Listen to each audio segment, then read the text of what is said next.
Davies in the middle. Checks back against Carter and scores. That is atypical for the Amina Margot.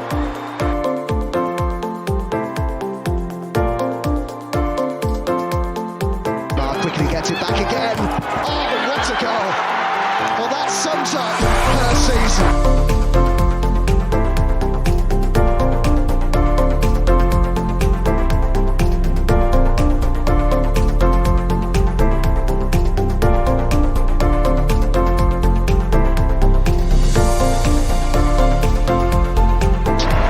The Gunners are WSL champions.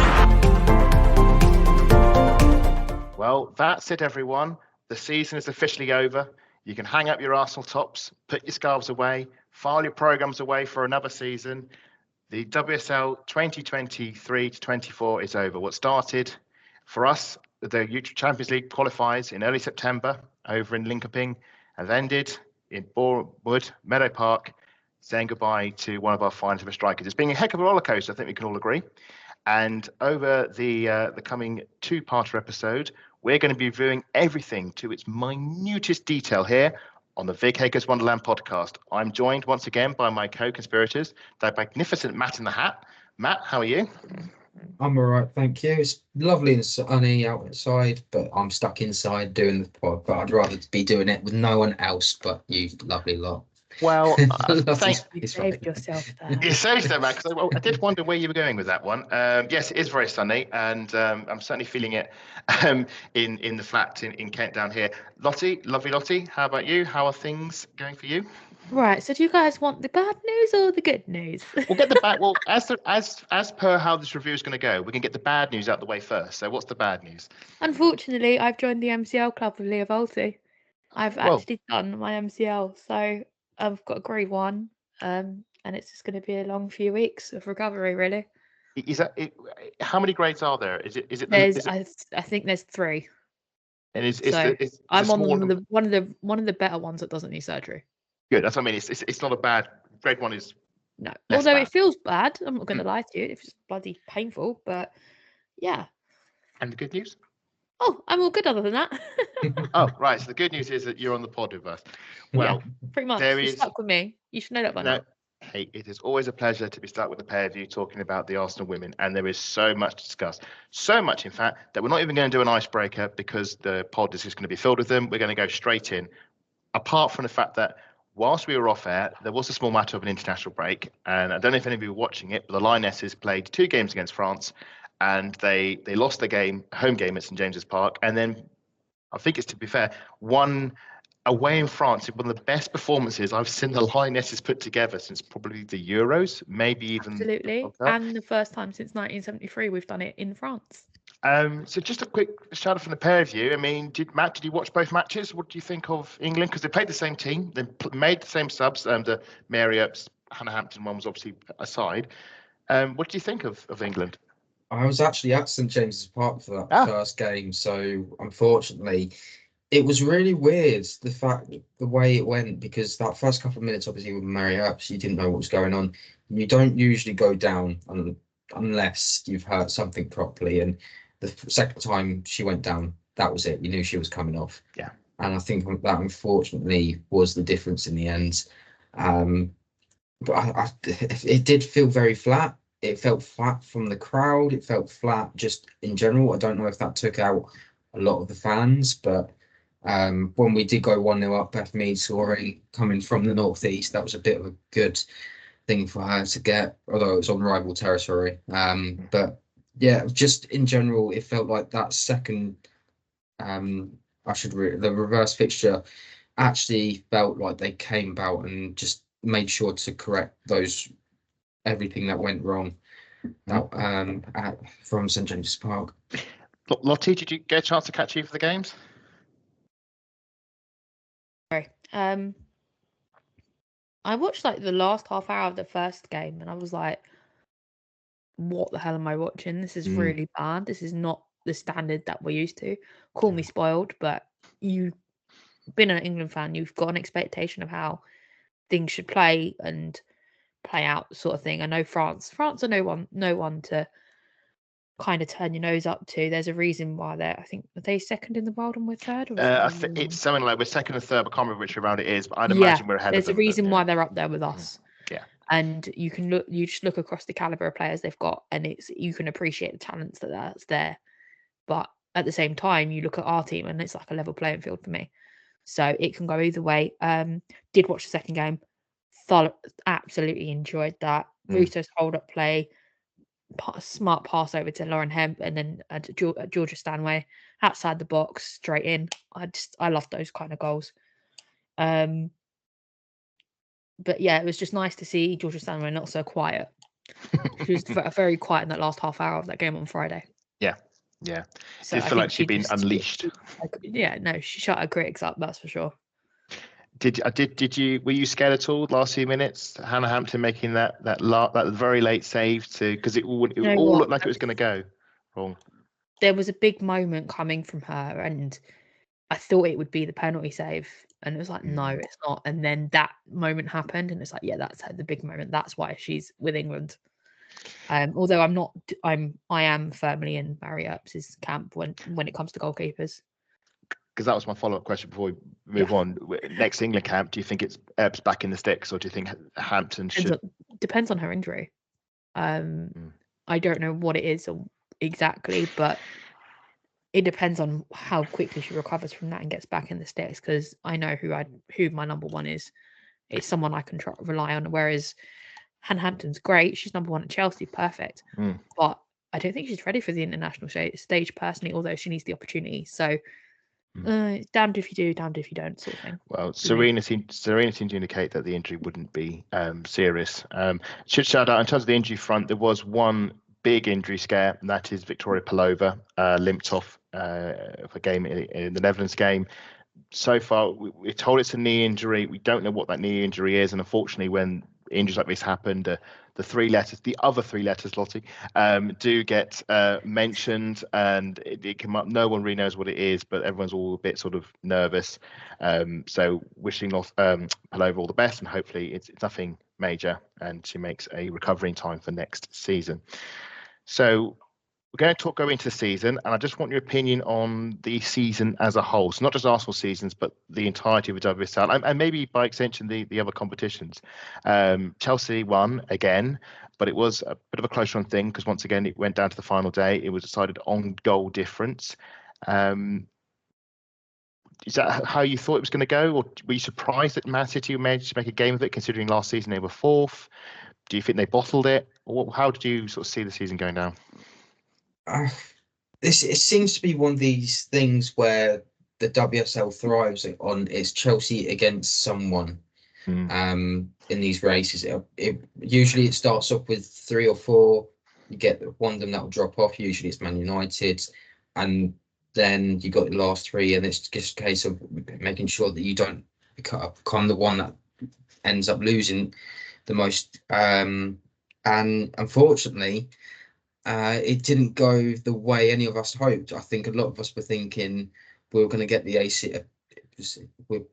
the Arsenal, just on the Arsenal front, the ACL club were going to come back together, and that was going to help revitalise the club. It was going to help us push further forward, and we were going to get somewhere. Unfortunately, we basically stood still. On the league front, it's a bit disappointing as well. In fact, Bristol City have been relegated the first time around. There wasn't really a relegation fight to talk about. No. When you look across at other leagues, there's always some sort of relegation fight, some relegation battle. Just none of that at all.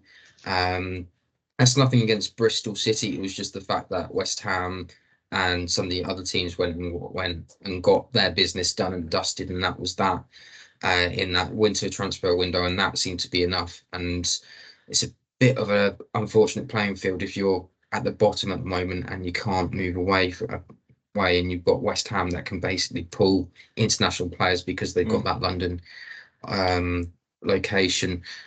If I had to say for definite, if I had to give if I had to go by competition, I think the league, I'd give it a 7 out of 8, just because the fact there was a bit of frustration of there's that Are you saying the quality of Arsenal in the league, or are you saying the quality of the league The itself? league in general. The league Okay. in general was a 7 because there was a title fight going to the last day of the window, Yeah. but that seemed to be about that. There wasn't anything Mm. else. No one was fighting for Champions League spots on one day. No one was fighting for relegation on the last day. It would have been you see better leagues, other leagues that will go like right down to the window where everything's up for play for. It's not just about relegation, relegation and staying up. It's also about who's going to be the champions, who's going to get those Champions League spots. I would like to see more of that, but I think we're going to have to see a little bit more. The FA Cup, I think the fact that there was a couple of surprises on that one. I think the fact that Man United and Tottenham managed to get to a final and Man United actually win something. It's always nice to see a new name on the cup, regardless of who you think. It's nice rather than seeing the same names. It just shows that I'll say anyone can win it. If you turn up against Chelsea, which Man United, fair play to them, they turned up against Chelsea. Spurs, they turned up against Man City. They earned the right to beat it. It may have been a weird final that it wasn't, let's say, the big hits of before, but that's because they did the hard yards early in the competition, did what we didn't do. We didn't beat Man City, we lost. The idea was that it's given us something different, and that was great. And it's always nice that someone's knocked the champions off. And I would like to again, the broadcasting sort of brings that down because a lot of that we didn't see. We sort of saw towards the end of it. Conti Cup. Well, we will discuss the Conti Cup later on, but obviously because of what happened to us, we should shout out with the Conti Cup. Actually, we are going to talk about we've got awards coming up at the end of the show, talking about some of the best moments, funniest moments, and those awards are going to be specific to Arsenal and to us. But if we want to have a shout, if we're going to talk about Conti Cup, we have to have a shout out to Manchester United and them being knocked out with the whole fiasco with Noah Maritz. I mean, it's just absolute carnage. Very funny, worked massively to our benefit, it should be said, but really shouldn't be happening at this stage. And I can understand Man United's frustration, even though really they would have been fine if they had just, beaten Man City. I'm pretty sure they would have still not gotten through. I think Durham actually had better points. No, they were set to go through. They were set to go through. They were set to go through as one of the best placed second places, and then they got knocked out because of the whole thing with Villa and the whole the way the magic. There was something between Durham and United, and Durham had the magic of Conti Cup and the group stage scoring and best place, second place runners up. There's nothing quite like it. And just want to get an idea you can get for the pair of you chip in. Which team surprised you the most this season? I know what my one is. I want to see if yours is the same. But which team surprised you the most? I would probably say I wasn't expecting West Ham to be as bad as they were. If I'm being honest. The fact that they keep on having these, I think we'll talk about this later on, but they keep on having these big players, Mackenzie Arnold, for example, in goal, and Sissoko, and they end up doing silly things in games that you think you're expecting them to win. So say Sissoko gets red. Apart from when they play us. It always happens. It's like whenever it's at Dagenham and Redbridge, they become like brilliant. It's a fortress for them, but anyone else goes there, it's almost like a leaky gate. Anyone can go through. It's really bizarre. My disappointment was, my surprise rather was Liverpool. I was really impressed by Liverpool this season. Did not expect them to be this good, but they, beat Chelsea, which for me is game of the season. Not taking Arsenal games into account, but just the league game of the season was the 4-3. I've never seen a game that chaotic. And usually, games of that chaos are usually played with teams lower down the league. I've never seen a chaotic game involving Chelsea for starters. Just the way the narrative swung, it was just absolutely bonkers. Beat us at Emirates Stadium. Home beat Man United home and away, 4th place, and Matt Beard rightly won manager of the season. And I think fair play to him. And I think got his pro license as well last night. So congratulations to him. Absolutely massive congratulations to Matt Beard. And he was manager at Liverpool when they won the league. And he's come back and he's taking Liverpool back to where they hope to be. And I mean, it's great having Well, we say top three, but it looks like it could be leaning towards a top five at this rate. If Chelsea winning trophies, Arsenal winning trophies, Man United winning trophies, Man City's up there, second place, Liverpool, Man United are fifth, should we say? I mean, there's a disappointment league-wise. Liverpool finishing fourth. Suddenly, you used to say the top three were sort of a leagues away from the rest of them. You're sort of like an isolated sort of unit. There are teams actually genuinely closing in and genuinely mixing in. That's really, really good to see. Lottie, did you have any teams you're going to pick from? Do you know what? This is gonna sound a really, really weird one, but I'm gonna kind of give it to Spurs. For what? They're just not getting turned over by everybody all the time. They've actually improved quite a fair bit. I dare I say it. Yeah. As an Arsenal fan, I just hate Tottenham because they're Tottenham, but yeah, it's just they're just not getting turned over as easily. And they got to a final, so that's massive improvement. Yeah. Although they got torn apart, to be fair. And they beat us in the league. Yeah. But do you think Spurs being decent, okay, we'll be fair, being decent, being hard to beat, being competitive, will that make the North London derbies better than being a walkover every season? Thing is, that's what you want. You want fire from both ends. You don't want this one-sided thing. Although I did enjoy the one-sided things at the time, but it's when you look back at those rollovers, all you can see is Ashley Neville. Like, where's your fire? Come on, like she wants to win it.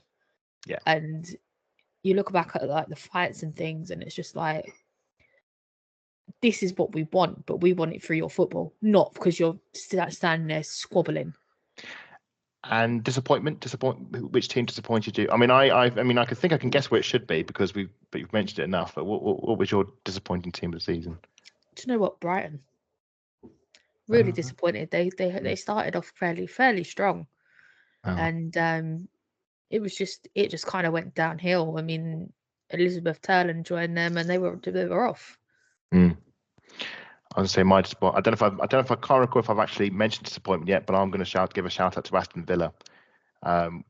Basically because we all predicted they were going to break into the top three. I don't run into their Champions League football. Yeah, I know. I get the award for the worst prediction of the season, I think. We were all guilty of that, but I think we all did say that Man United would drop out the top three. I think we all did say that, and I'm quite proud that we all predicted that one correctly, but I was not expecting Man City to do as well as they did, but fair play to them. We've glossed over the entirety of the season, but let's get into stuff that really matters, which is the Arsenal. And we'll start with the manager. So Jonas Eidevall, this is now his I'm going to say this was his third season, was it? This was his third season since joining back in 2021. We've gone second to third again. But we are 3 points better off than last season. We got back into the 50-point bracket, small margins and all that. Another trophy in the bag, Conti Cup. So Champions League football qualification at least secured for another season. Well, hopefully we'll get through this qualifiers next season. We have another trophy. We have 50 points. We're only, I think it came to 5 points off the top, 5 points off second and first. So the obvious question before we go into the ratings, because we're going to rate. We should say we're going to rate everyone. We're going to rate the players. We're going to rate the manager, and sort of maybe the season as a whole. Was this season a success, Lottie? Yes or no? No. No, Matt. Season a success for you? On the stats alone, you'd say yes, but I think I know it's a bit sit on the fence, but I think something behind closed doors has sort of happened now. So I think what's going to happen in the summer will determine what's going to happen over the next year. I don't think this. This is not what Arsenal should be achieving. This is like very close, like kissing the baseline of what Arsenal should be achieving. To be fair, when you consider our last 2 years with Joe Montemurro, when we weren't even winning trophies, it's good that we're actually, rather than going below standards, we are like at the very bare minimum. We are talking like C to D sort of school grade stuff. But if it's a stepping stone to doing well in the future, I won't mind so much. If we improve and next season we go, I don't know, second, and we end up with 53 points, say, and we push Chelsea or whoever is in top, Man City, Liverpool maybe in a title race, I'll go, yes, that was a clear step in progression. If this is where we are now next season, then it's clear that it's not been a successful season. But at the same time, a trophy's won, and one should not turn their nose up at such things. As for the manager, so we're going to go into ratings. Matt, out of 10, how would you rate Jonas Eidevall this season? Usually when you win a trophy, you'll be up there, but with everything that's gone on, a Conti Cup win, yes. Third again, not great. Some of his decision making, some people will probably argue that it's gotten a bit worse. I think that was, I'm going to be honest, I'm going to be honest and say I know he can do better. I know he's going to look back on the season going, he can do better than that because of what he did in the first 2 seasons. I'm going to give him a 6. Yeah, I'll go with that. Lottie, better or worse? 6.5. 6.5. Not great, not superb. Let's go with the 6. Forget the 0.5. I can't. No, 6. I mean, I'm rather annoyed because my idea of this was we're going to pick something different, but I've written down my value and it was 6. So we're all in agreement on this one. I valued him. We knew this season wasn't going to be absolutely brilliant. We knew it wasn't going to be absolutely terrible. So it's been a bit of a mediocre season. I've enjoyed it. Don't get me wrong. I've loved every moment of it, being at the games with you guys and everything else. But it's been a bit mediocre. I think there certainly have been moments to enjoy. Like, again, moments that we will come on to, but as an entirety, I can think of more enjoyable seasons, or seasons where over the sort of the great moments have been good, but they've been isolation amongst a very much the sea of average and in some cases poor. But I think there are, as we said a lot, there are so many sort of caveats and allowances because we are in very sort of exceptional circumstances with the team. But like I said, that doesn't last forever. So I agree. 6 for Jonas. I think he's obviously won trophies. You say, Matt. Decision making. I think back to the away game at Spurs, where I think he just lost his nerve. He lost his plot. He lost the plot. I mean, the team lost the plot as well. But the away game at Spurs just panicked. It was just clear the manager panicked with substitutions. The way he was setting the team up, the team panicked on the pitch. And it just became a mess. And the desperation from the set pieces as well. Yeah.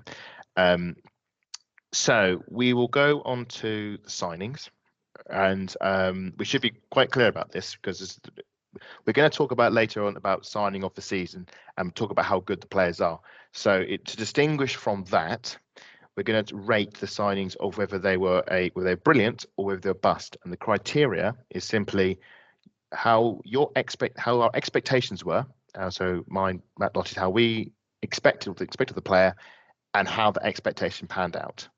And was there a too great a gulf one way or the other? So that's what how we're going to go through it.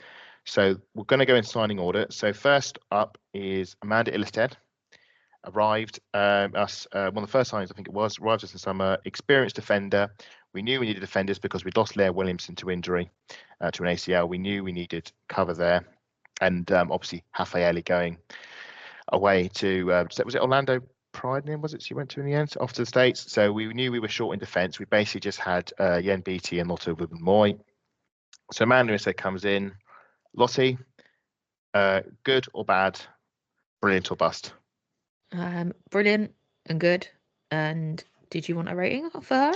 No, we do ratings. This should be ratings later on when we actually do all the players. But it's just purely the quality of the signing based on what you expected. You're saying that was a good one. Yeah, she was brilliant. Matt? I mean, the first I really saw her was the Euros. Euros? World Cup. Well, when World Cup. She Yes, would have been in the Euro squad for Sweden as well. Yeah. No. First time I really properly watched her was the World Cup, and I was like, I got excited. Very excited.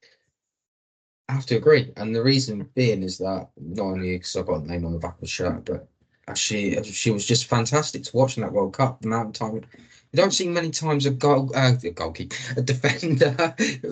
nearly outscoring attackers and midfielders in a tournament, and it really got me excited because knowing how our set pieces usually go, especially with Katie and Beth putting those crosses in, you're just thinking this is going to be really good to watch. No, obviously not World Cup doesn't normally translate to necessarily form on the field. Just ask Man United, because they signed that Japanese. The name escapes me, but Miza. Miyazawa. Miyazawa. Signed Miyazawa, top scorer in the World Cup, and I think she scored, was it 1 goal in the end, 2 goals? Didn't score that many for Man United. I don't think she was playing half the time. So, like I say, World Cup form doesn't necessarily translate to the Arsenal. As for Arsenal, just quickly, any favourite moment? Any said moment? Obviously, she's now gone on to maternity leave, so we didn't see her for a full season. It's got to be her header against Watford, purely on the basis of I've got shots of when she hit the ball with her head and then Yeah. So, Okay, that's not my one, but I think I know what your one's going to be, Matt, and I think it's probably going to be the same as me. No, I think I'm gonna go for the intro video where she's been toured around, and she's looking at both Leah and I think Beth are on the table, and she's just looking at them like really sort of like, oh, poor you, sort of thing. Oh, yes, because they were still. Tell that was sort of the person again that she really cared and she really wanted to be involved, and just simple things like that. It just brightens people's days up. I was going to go for her header at Southampton in the dying moments. That critical for our Conti Cup defence, but to be there, and it was right in front of us. Amanda's dead corner. I think it was our first goal for Arsenal, which in front of us, nodded in for 92nd minute, 93rd minute. We were going towards a draw, limping towards penalties. Pulls 3 points out the bag. I mean, that was an incredible trip, Southampton. And you look at how the group stage finished. We only finished a point above Spurs. Without that win, we are second place, or maybe not even in the quarterfinals at all. So a lot of love for that goal. But yeah, agree, Amanda, based on what we expected of her, which was just to be a very competent squad player to sort of cover the team until the likes of Leah Williamson were back.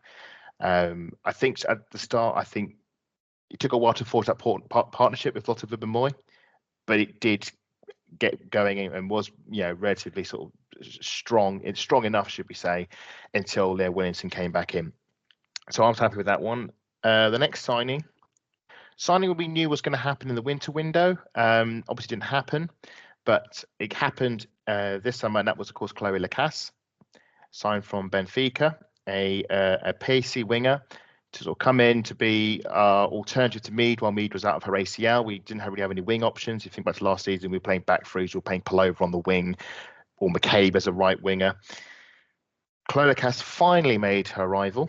Thoughts on this one? I'll go to you for the first as on Matt. Boom or bust? I'm going to say bust, and the only reason I'm going to say that is because she didn't get, towards the end of the season, she didn't get the amount of appearances that I think we thought she was going to get. And when she didn't look very much in it. I mean, look at Manchester United, the game against Man City, even. I think who she kick out at Casper. It was Casper. Yeah, Casper. And she could have quite easily gotten a red card. It's things like that where it's just like it's not usually in her game, but it was just one of those where unfortunately I needed that towards the start. I'm just going to throw some stats at you.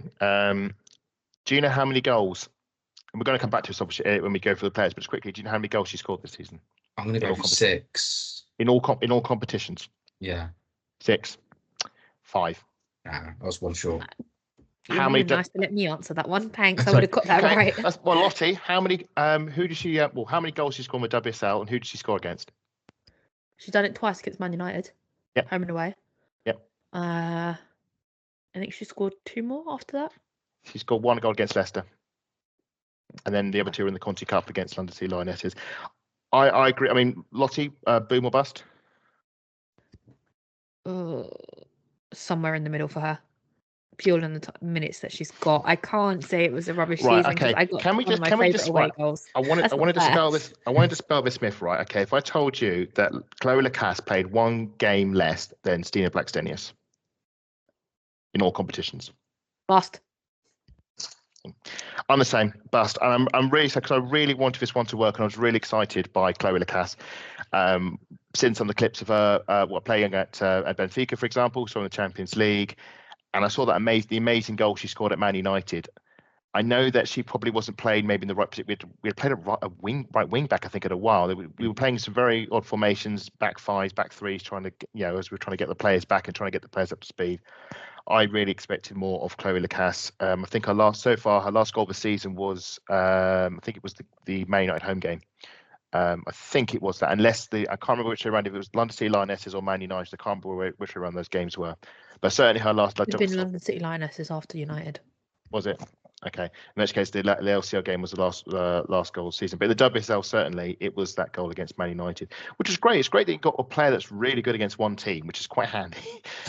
Unfortunately, against the rest, we maybe didn't see enough of that pace down the wing. And once Mead came back, we think we tried her on the left. I mean, I watched in that Conti Cup final, and she didn't really do anything for the.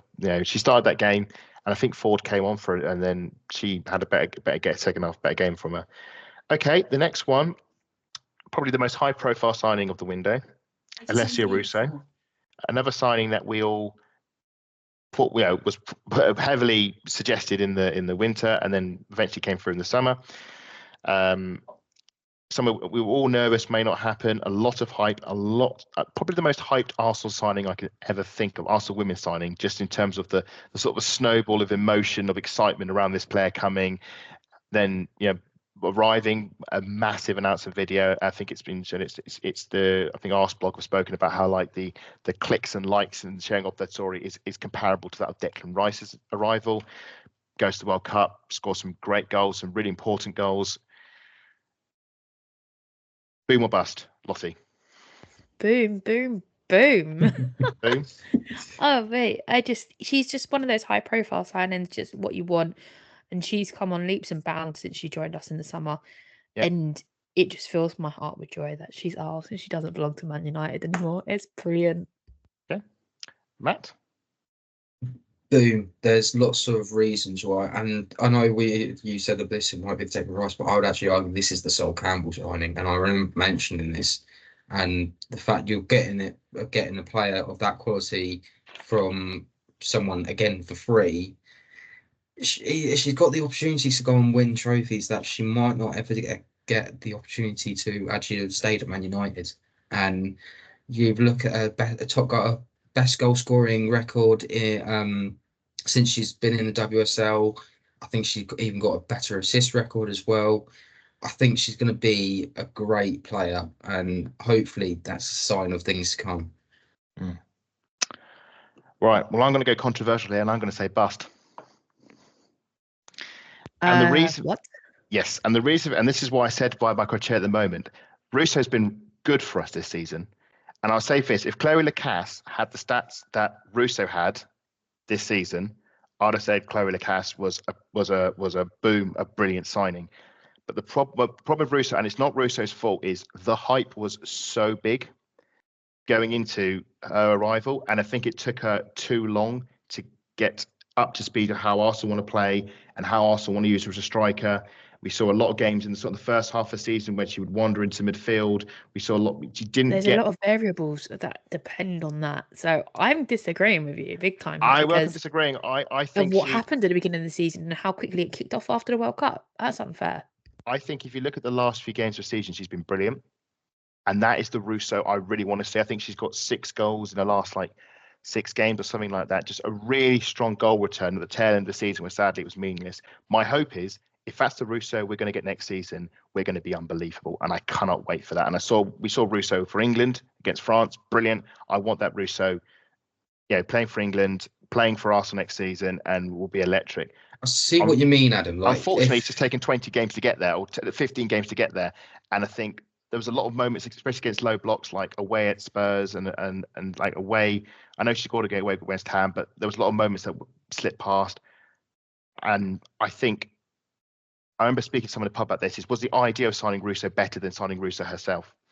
And in that moment, in that adaptation period, that's why I don't think she matched the hype that everyone had of her, because it was so big. Like, we're talking above Miedemar levels, like prime Miedemar levels. And I think that's unfair, because I don't think Russo was ever going to do that.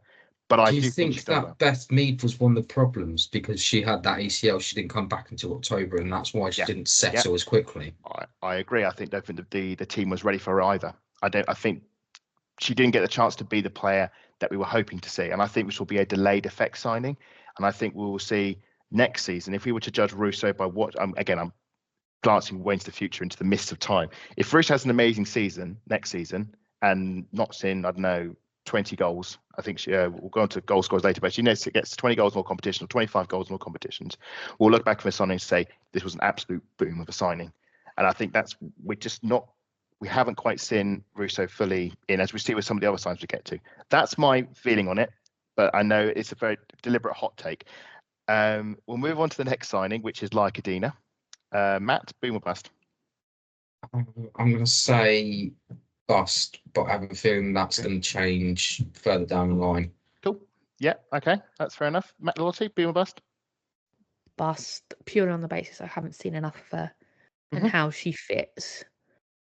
Okay. And we've had minutes from her, but it's not enough for me personally. I'm going to say boom. This is one actually I was quite, because, and again, it's the opposite of Russo, because my expectations of Russo were so high. This one, my expectations of Coutinho were very low.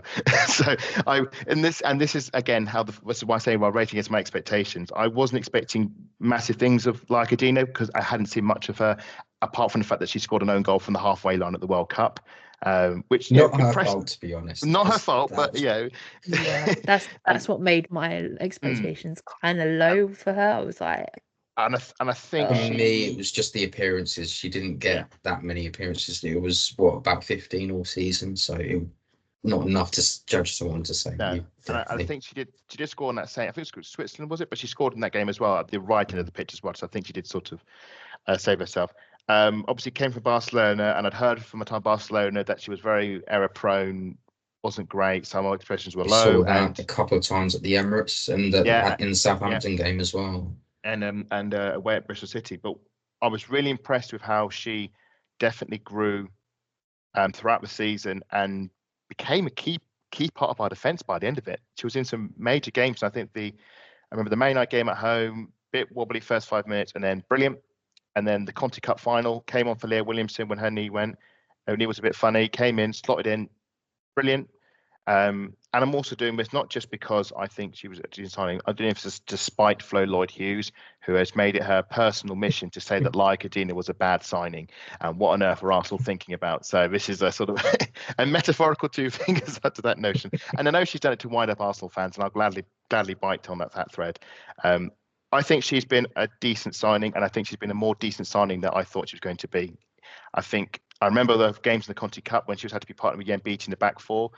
We know there are issues around that, but I think that it proved to be a good sort of learning ground of almost like crisis defending. And I think when Amanda obviously went on maternity leave, you're thinking, crikey, we've only got Lotta and Leah left, and Cadena came in, and it meant that Leah just had that extra bit of protection coming back from her knee injuries. And if we thought it was a bit dodgy, we could throw Cadena on and it wouldn't matter. I would, on the flip side though, I would expect her to kick on again next season. And I think if she doesn't kick on, then I think it will go the other way and we'll go, no, this hasn't been a good signing. But better than I expected is what I would rate Cadena, and that's why I'm giving her a boom. This is going to be a tough one because it's your favourite player, Lottie, Cara Cooney-Cross. Boom or bust?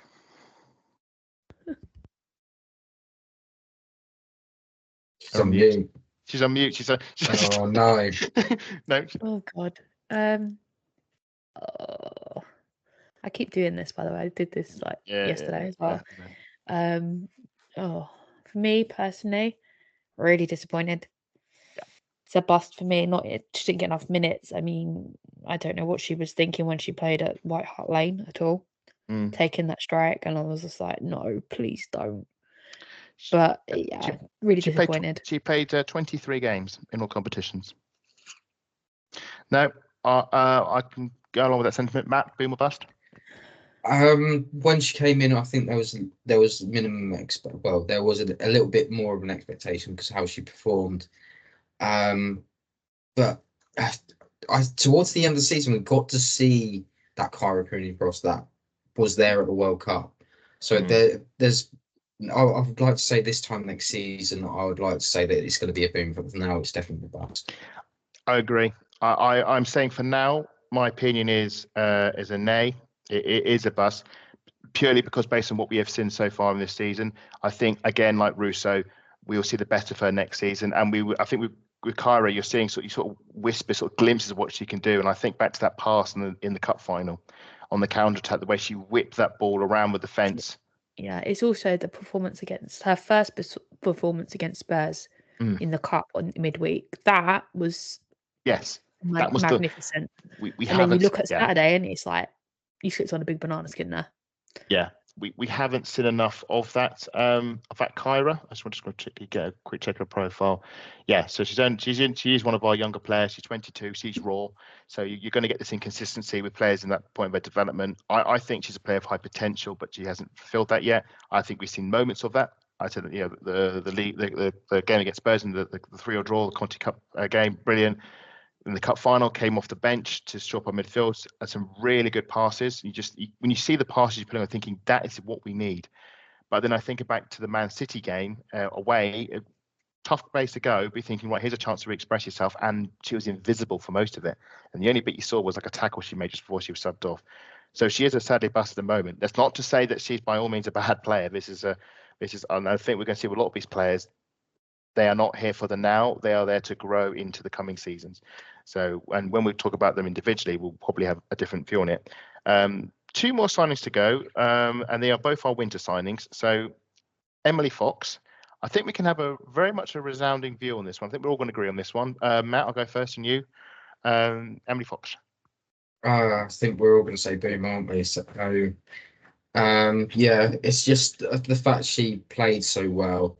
I remember when we talked in the pod, I remember with G, and I think we had Lucy on as well. And I was talking about Wrighton, and the fact that you didn't see Wrighton on the pitch at all. She wasn't doing anything. She wasn't effective. That was down to Emily Fox. Yeah. It's been a bit of a shame that she was a bit exposed at Stamford Bridge as well. But was she at Stamford? Was she actually at Stamford Bridge? I don't think she was. Was she? She was.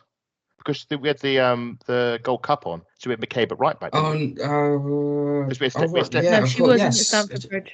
No. She was away.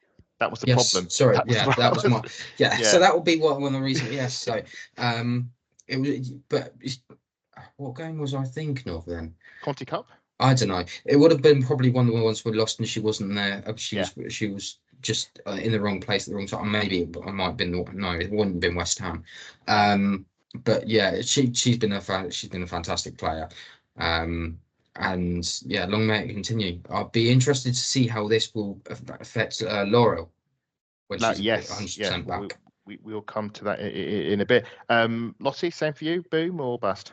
I had pretty fairly low expectations, know nothing about her when she came in, so it's a resounding boom for me. Yeah. You look at her now, and she's like one of the just like Steph Catley on the left, first name on the team sheet for the right back. I don't know how Laura's going to kind of break back into the team because we know how good Laura is, but can she do a better job than Fox next season? So it's definitely going to be one to watch next season. I mean, Fox has been nothing short of incredible since she's arrived. I think it probably reflects our ignorance over the NWSL and the US national team that we didn't know massively. So we don't have, again, falling back to some of our players. I mean, Kyra, you've seen plenty of Lottie in the World Cup. Lacasse, we got a chance to sort of get an idea of, before she signed the Champions League. Russo, say no more. Fox, we were very much in the dark of, but the fact that she was a mainstay, a starting player in the national team, sort of hinted that she was good. I've always had this concern with US players coming over because I think of how Tobin Heath didn't really play well for Arsenal. The likes of Press and I think it was Rose Lavelle weren't great when they came to Man United, Man City. But she has settled in so quickly, just immediately. And the best thing you can say about it is that we don't miss Noah Marritz. We love Noah Marritz. She was amazing for us. We've got no ill feeling towards her. But when you don't notice that someone's no longer there, just shows how great and how well she's adapted in the team. And I 100% agree. I think she's been an outstanding signing. Just off to the Tar Heels alumni. Well, yeah, hats off to Tar Heels. I mean, they brought us Lottie Vibbenmoyer, they brought us Lesia Russo, now they brought us Emily Fox. I was thinking I was going to take a few games for her to settle in. Nope, straight in, just got it. And then Conti Cup final, had Chelsea on lockdown, as you said, Matt. Just, I mean, I thought it's absolutely incredible and just fixed the whole. Well, Lara Veen is injured. You know, we were playing Katie McCabe at right back and Noah Maritz and stuff, and Fox comes in. No, problem sorted, and that was it. Sorted, done. Move on. If only everything else was that easy. Well, yes. And again, this is the thing with transfer. Some click, and some just takes a bit longer to get that into that click point. And that's why I wanted to rate these signings in that manner. And we'll get onto awards later about signs of a season, and I think we can probably guess where we are going to go on that one. We'll move on to the players, and we'll go by them, and we'll do simply, No special mention for the player that didn't play at all. Oh, yeah, we should say. Well, actually, there was one thing. Thank you for reminding me, Matt, because I did actually make a note of this and just simply looked over it. Shout out to Sarah Buhadi, who we cannot rate because she never played for us. It was probably, I think, if we were to put out an award for weirdest signing of the season, it would be that. Sadly, it was a necessity because of what happened with obviously Sabs going to the Gold Cup, along with the likes of Chloe Lacasse and the likes of Emily Fox. So, quick thought on Sarah Buhadi. Any fun moments that you recall for Sarah Buhadi for her time at Arsenal that spring to mind? Coming off for Naomi Williams in the A-League game. It's quite that's it. She only played in that All Stars friendly. It was going back through some of the old archive stuff, and she played for Lyon against Arsenal in the Champions League game many years ago. We're talking like sort of 2012, 2013 sort of time. She played at Meadow Park. They won 3-2 in the end. So it just shows how long she's been at the club. I would also say on that Gold Cup, I think it really showed the value of Emily Fox when the Gold Cup happened, because when she was out of the team, we looked completely different at the back. We really struggled. And also I would say that to the likes of losing Chloe, I think also it was critical of Chloe Lacasse's season. The very moment she looked like she was about to hit some form, she had a really good game at home to Man United, went to the Gold Cup, came back, nothing. I think that's a real shame. But thanks for reminding me, Matt. Yes, Sarah Buhadi, gone, but shall never be forgotten. Those 60 or 70 so minutes she had in Australia will always be remembered. So players. So simple rules. 1 to 10, or 0 if you're really feeling brutal. But you have a 3-strike rule for playing the number 5 card. So I want to try and get some polarizing views here, and not just do a mat and sit on the fence. So we'll start with the goalkeepers. We're not going to rate Sarah Buhadi. We didn't rate her as a signing, and we're not going to rate her as a player because she simply didn't play. In fact, we will not be rating players. We may acknowledge them, but we're not going to rate any player that's played 5 or less games. So there's a few players who haven't played enough games to really warrant a discussion point. We may talk about them, but we won't rate them. So Naomi Williams will also not be mentioned because sadly she never got a game for us this season, but hats off to her for a save night in Australia. So we'll start with Manuela Zinsberger. 9 clean sheets, 24 appearances across all competitions. Lottie, out of 10, how do you rate Manu? 7. 7. Okay. Matt? Yeah, I was actually gonna change it to a 6, but yeah, I'm a 7. 7, really? I'm gonna go 8. After what happened that first season where she got a lot of clean sheets and we lost the league by that point, it was a bit frustrating, and it's just unfortunately I think this summer we might see a lot of changes or we won't see little changes in the defence, and we might actually see that backline working and getting those clean sheets more often. I think she got a lot of unfair stick at the start of the season, and I think there's always been a bit of a sort of mistrust in Manu, which I think is quite unfair. I think it's a prejudice based on her first ever season at Arsenal, where she was quite shaky. I think she doesn't make anywhere near the amount of mistakes people think she makes, and I think she gets unfairly blamed for goals that she's simply not as fault for because she doesn't have the reflexes of like a ninja. What was the odd one they wanted her to do? Like it was right up the other end of the goal, and they wanted her to basically sprint from one end of the goal. There was the goal. There was a goal at home to Liverpool, and there was a goal away at Spurs, and we're like, oh man, he should have saved that. I'm thinking, How could Manu have saved it? Or the header at Bristol City? I think Rachel Furness buries it like right in the post that top corner, and it's like Manu didn't move. Was it? Well, how could she react to that? She should dive for it. Well, she wouldn't have reached it, but people were saying she should have made the effort to dive, even though she knows she wouldn't have saved it. It was some really sort of strange logic going on, and I thought it was quite unfair. I think she only really misinterpret the speed of that ball. If that ball's going Yeah. about 70 miles an hour, there's no you've got like 0.1 of a second to react. Sometimes your body's just not going to get into that mindset of being like, right, you need to jump now because it's too late. I think she's a better goalkeeper than people give credit for. That said, she's not perfect because she did make a mistake at West Ham that did actually cost Arsenal the game. Right after, I think she just signed a contract extension as well, so she's committed for next season. I'm not sure how long for, but at the very least next season. I know Arsenal are in the market, or we know Arsenal are sniffing around the idea of a replacement goalkeeper, which we're going to talk about in a bit. So Manu will likely have fresh competition next season. I think she is a very competent, but very underrated goalkeeper. I think she's better than what a lot of people give credit for, and I'm giving her an 8. I think she can get better. I think she's capable of being up there as a top you keeper. Bump me up to a 7.5, please. All right, I'll give you a 0.5. Thank you. I have to do my 0.5s, right? Well, I mean, do you want 0.6s, 0.3 recurrings? I mean, where are we gonna cut that? It's only 0.5 and that's it. I'm not All going to right, do anything else. But yeah, all right. Sabs, Matt, discuss. stats. You know what? Sabs. No, Said she what wants her that. stats. Oh, stats. Sorry, The Sabs appearances. stats are 3 clean sheets, 9 appearances, all competitions. You know what? I'm going to give her an extra point. I'm going to go 8, and the only reason I'm giving her an 8 is for the penalty saves in the penalty shootout against Tottenham. You're giving Sabs an 8. Yeah. Okay. All right. Okay. All right. For a goalkeeper to have to come in at times, I mean, obviously she's made her mistakes, but she's put essentially. If you look at her highlight reel this season, she's put herself in the shop window, and there's going to be plenty of clubs that will be interested in her. Certain. Lottie. I'm going with a 7.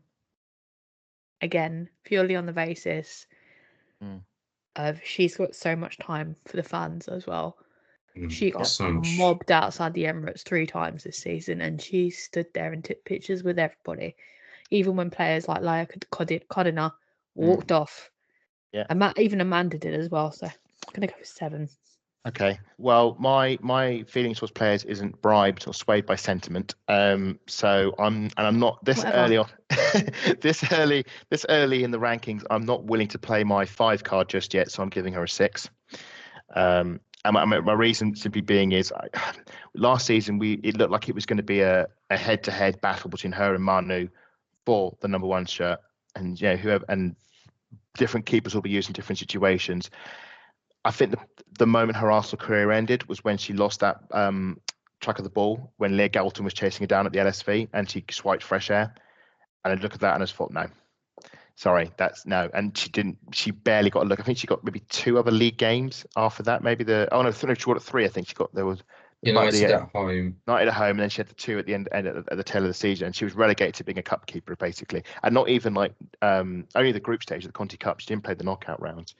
I think she's a perfectly adequate, decent keeper, but for me, she made too many errors this season. I said about Manu making 1 error. Sabs, I mean, she made errors in that game. She made an error at the home Man United game as well, where she flapped across. Thankfully, it wasn't critical to the game.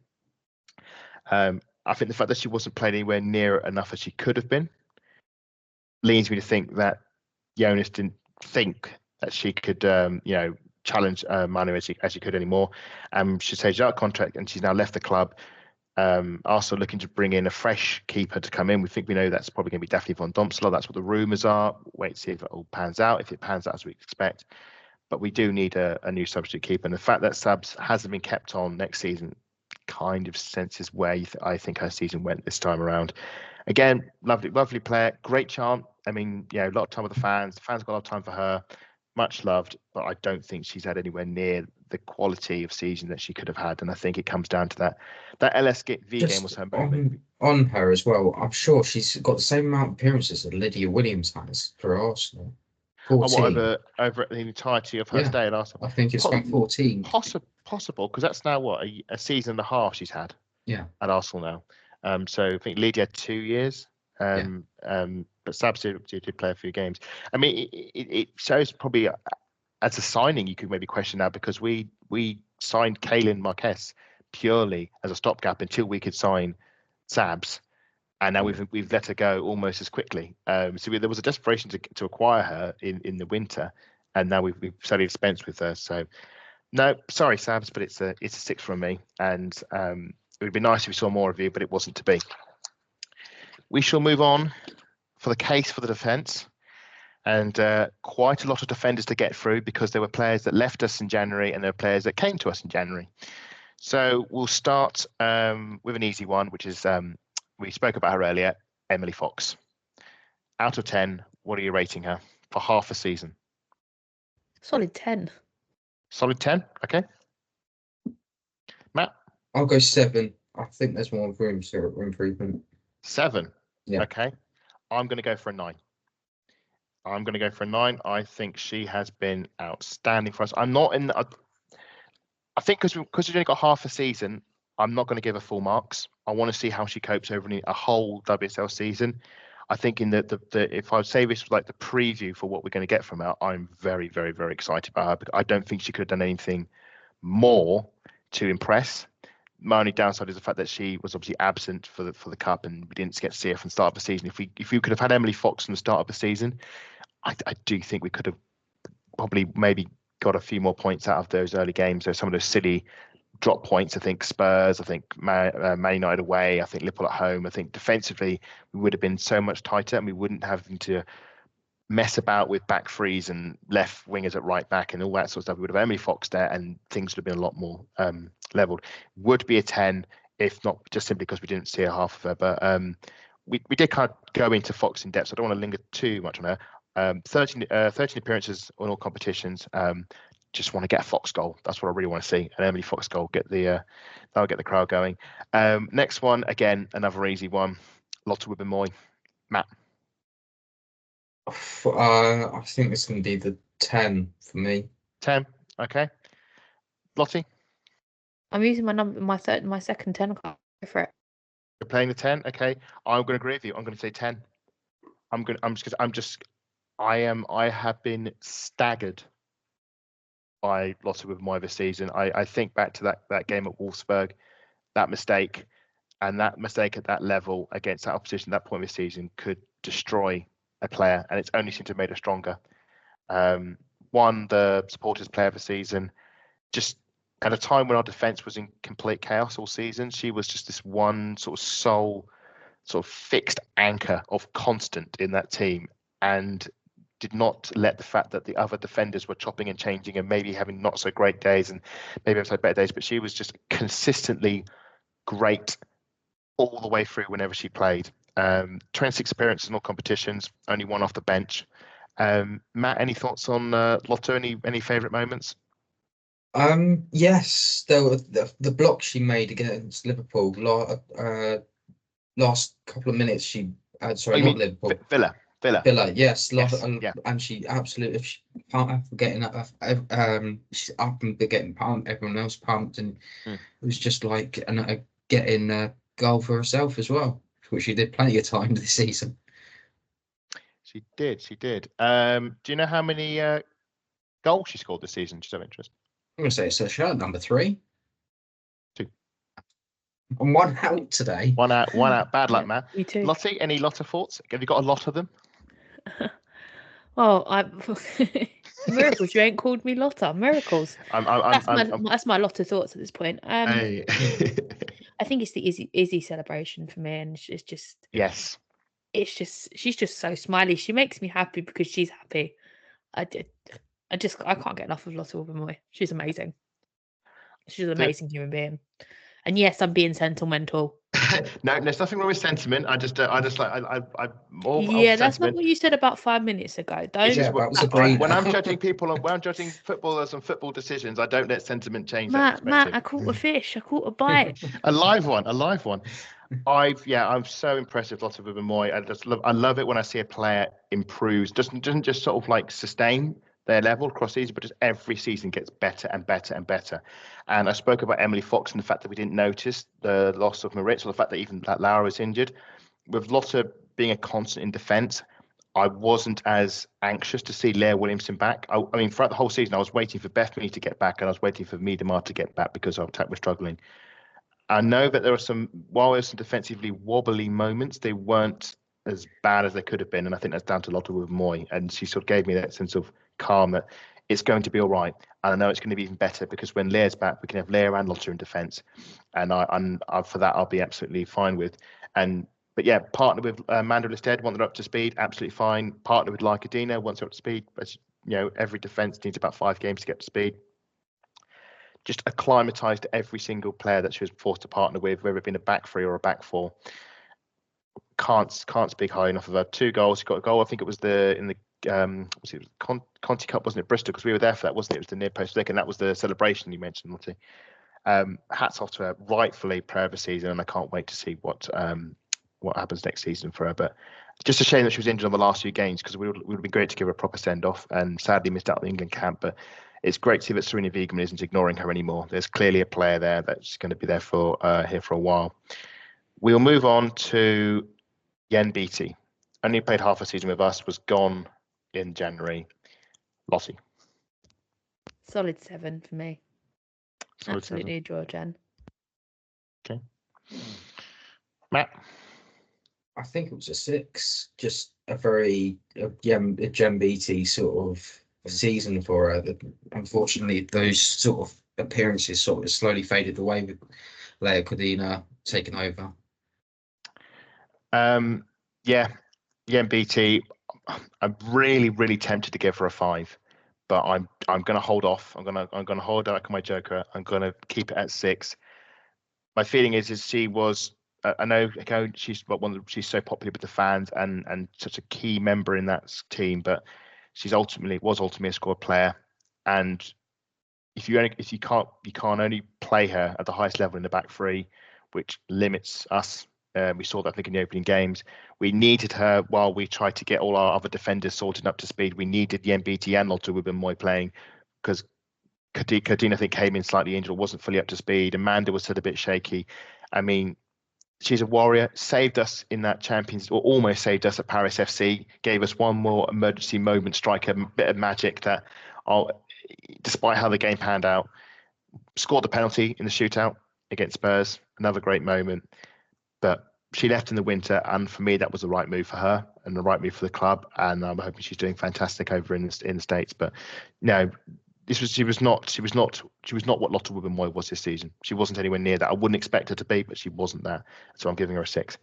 Leah Williamson, Lottie. We'll go Matt. Sorry, we'll go to Matt first. We'll come back to Lottie. I am gonna give her a 6, and the only reason is because she's just coming back from the injury, and she had those setbacks as well. If there was I don't really think there's any real moments that even stick out for me about Leah this season. So what was your number again? Sorry, Matt, say again. You were 6. Yeah, I could get behind that. I will. Again, this is not a fault of Leah Williamson, but it's simply the fact that she came back and she was. This is a recovery season for her, so she should be at least an 8. She's of a quality. She's an 8th level defender. In like every game she plays, she's that good. But we didn't see her for the entirety of the season, and we're going to see that a lot with some of the players that came back from injuries. This is not a slant on them as an individual, but simply this is what the recovery season is. And I just think back to that game at Stamford Bridge. It's the worst I've ever seen Leah Williamson played, and that really scared me. And I really, really hope that it's just a one-off, and that she's going to be better and better and better as it progresses. I mean, we did so for England, and she had really great moments. I should say for England, actually, in the France games, she was brilliant, but she did also concede a very sloppy penalty. Luckily, we got away with it. But some of the passing, some of her line breaks, it looks like Leah Williamson's getting back, and hopefully we'll see her back at her best, and she'll be scoring 8s next season. But for me, she is a 6. Lottie, Leah? 6.5 for me for this season. Purely on the basis she's coming back from injury. Yeah. Okay, this one didn't come back from injury. Steph Catley? Is wonderful, like her number 7. 7. 6.5. I know she was a bit shaky at times. I think we might end up being. This might be that of Steph's last season with us, if I'm right honest. Next season. I can't keep playing sixes because sixes are going to become my new 5, and they're all going to give sixes. And it's going to be a 6 is going to be the cop out. I can't do that. I've already copped out at 3 6.5. So I don't even go know. there. I can't do it. No, okay, I'm going to bite the bullet. I'm going to give her a 4. I don't think Steph Catley played anywhere near the level I know that she can play this season. I've got a couple of 4s, and she's not one of them. Okay, in that case, I won't go 4. I'll play my joker and I'll go 5. I will cut in. I'll strike 1 for me. So I've played one of my 5s.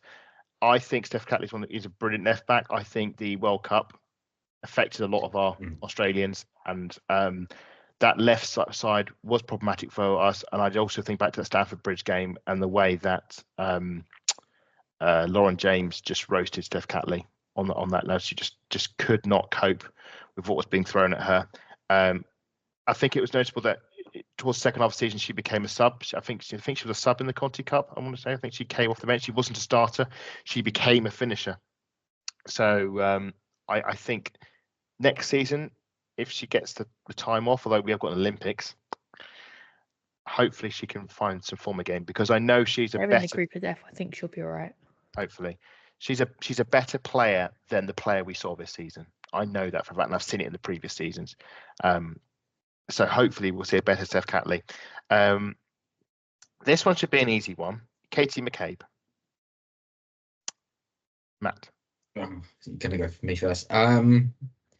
It's hard. I'm gonna be honest. I'm gonna say 5. So Matt's played he's played one of his jokers, so he's gone for a 5 for for Katie McCabe. Lottie. 4. Yeah, and I agree. People are going to come for me, and I don't care. No, this is not the standard of Katie McCabe we expect every season. Something's not right with her. Let's put it this way. She's not scoring those bangers like she usually does, and she's not. I've watched back the Aston Villa goal a few times. I'm like, did she really mean that? I don't think she did. I think it was luck, and I know a lot of people are going to come for me for that, because I said it's one of the very good goals, but I don't think she actually meant it. She scored 3 goals this season in all competitions, and it happened in the Aston Villa game and a brace at Bristol City early in the season. Didn't do anything in the attack after that. And again, Katie McCabe is a much, much better player than this season. We know that for a fact, and I think that there are reasons for that. I think the fact that she was for one point played on the right side of attack, right side of the defence. She was played right. She was right back. She was left back. She was left wing. Sometimes she was right wing. She was all over the pitch. So it's never any consistent position for her to work with. We should say, in fairness to her, she did keep Lauren James in her pocket at Emirates Stadium early in the season, but I know that she's better than that, and I don't think we got anything near enough out of her. And I know she's much loved by the fans, and people will have their own justifications and reasons for it. But for me, she underperformed this season, and I think it's a real shame. I hope that she can find herself next season. She signed a contract extension last summer, so hopefully we've got her for a bit longer. But that's not the level that Katie McCabe plays at for me. Another one is going to be quite tricky. Noah Marritt's only here for half a season. I'm going to go off the bat here, and I think because it was I'm going to go first as one because it was half a season, and she barely played, and the fact that Katie McCabe was constantly been playing ahead of her, I'm going to give her a 3. Matt, I'll go with a 6, just because same reasons, but she was towards the end. She wasn't as consistent as she usually was. Yeah, Lottie. I'm going to play my joker. I'm going to go for a 5. Yeah, 5. So that's Lottie is now on one of those. I just think with the fact that Lara Weinreuter was out of an ACL, you'd have thought Noah Marriott was nailed on to just be the starting right back for like the first half of the season at very least. And the fact that she was a bench option or she was a cup option, she was not given that right. For whatever reason, Jonas did not fancy her being at the right back, and for whatever reason, Noah Marriott didn't play in the way that Jonas wanted her to play. And the fact that Emily Fox came in and was immediately an upgrade. It was just an upgrade we didn't realise we needed until we saw it.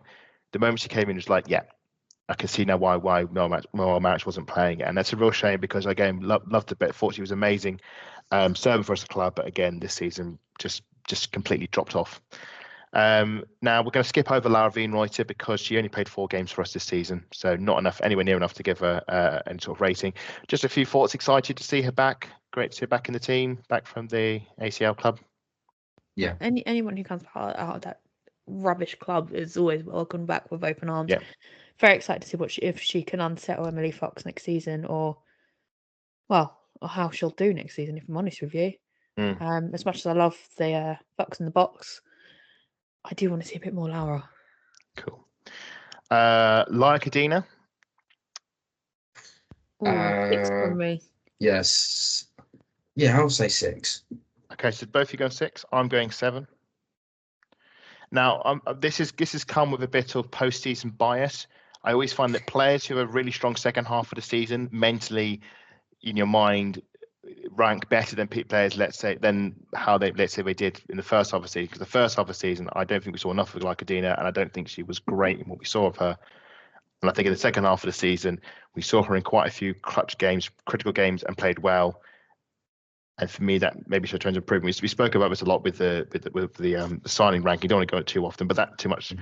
For me, it's a 7, but that's really based on the improvement and the expectation. But again, I can see that rank dropping if Leia and Lotte really get a partnership going together, and Cadena can't break that up and is not effective when she comes in off the bench, because I think Leia and Lotte will be the starting defenders. Amanda Illestead.